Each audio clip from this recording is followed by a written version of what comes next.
This is just like the Arctic Circle, only it's Warwickshire and I'm in a large refrigerator. It's precisely minus 40 degrees C in here, which is unpleasantly chilly, so I'm going to get out.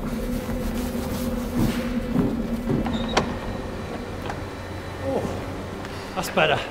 This is the home of Land Rover's engineering facility in Gaydon, and the cold weather test is just one of many.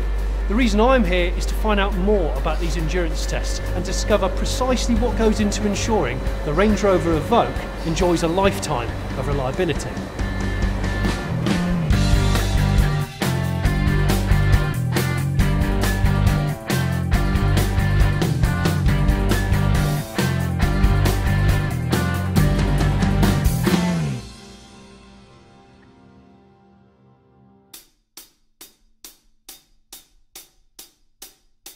Range Rovers really are tested in the Arctic Circle, but before they get there, they have to pass various rig tests here at Gaydon. The guys here are literally trying to break every moving, hinging part by subjecting a lifetime of usage compressed into weeks, not to mention simulating different weather and temperature conditions.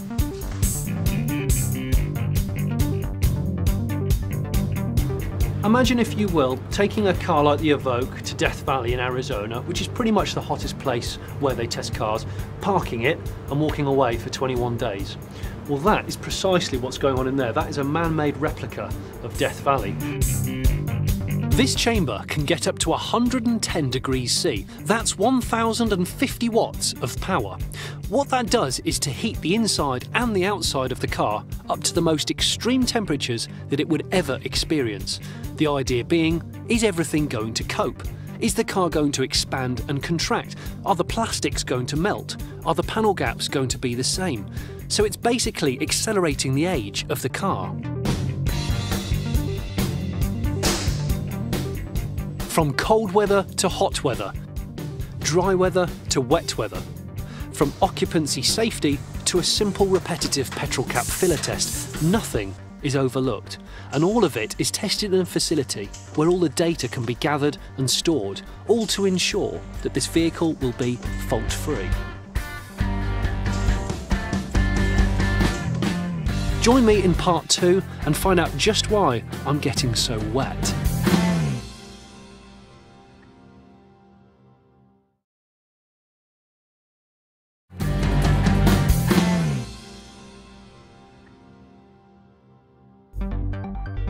So far here at Gaydon, we've looked at some of the extremes of the temperature scales, but there's another, more common weather phenomenon that's just as problematic to car manufacturers, and Land Rover needs to test rigorously against it, and that's rain.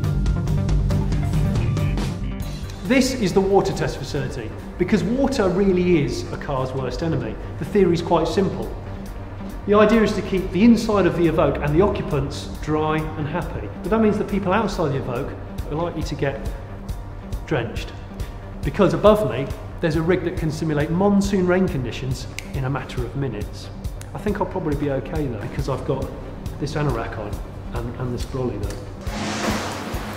When they're testing, the car will be here for 4 hours, and over 4 hours there'll be about 85,000 litres thrown at it, which is like the third of an Olympic-sized swimming pool. Not a lot. It's actually really wet now already. I've been in there about 15 seconds. It's also the only thing at this time, because you're quite hard, and the tilt, as well as rise and drop, so it simulates totally different angles, not just straight being thrown at it from above. Hopefully it's dry in there, not out here.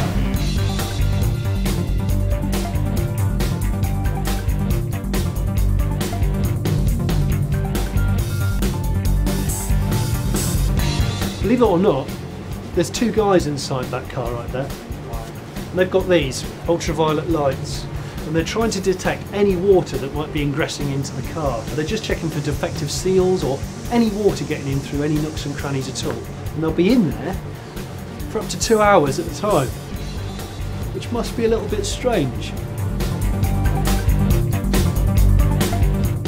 The more I walk around this place, the more I begin to realise just how much work goes into ensuring that every part of this car is built to withstand a lifetime of abuse. A robot's life is a repetitive life. Imagine 30 years ago, that would have been a bloke doing that.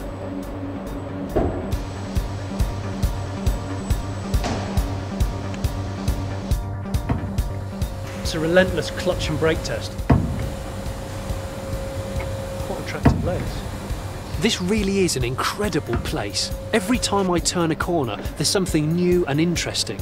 A piece of amazing technology, putting another amazing piece of technology through its paces. This is a window rig. The computer's going to make the window go up and down 26,000 times in about 8 weeks. I'm not going to be there for that long. Today has more than reinforced the importance of extensive testing. It has shown what Herculean steps Range Rover has gone to ensure their new little baby is born in fine fettle with every faculty, healthy, strong, durable. Never mind whether an owner wants to drive to Siberia for a winter of twitching or to Surrey to pick up an essential morning coffee. The point is to prove that it can do both, and to prove that before it goes anywhere near a spotlit showroom or an owner's driveway, that it works, and that it works properly.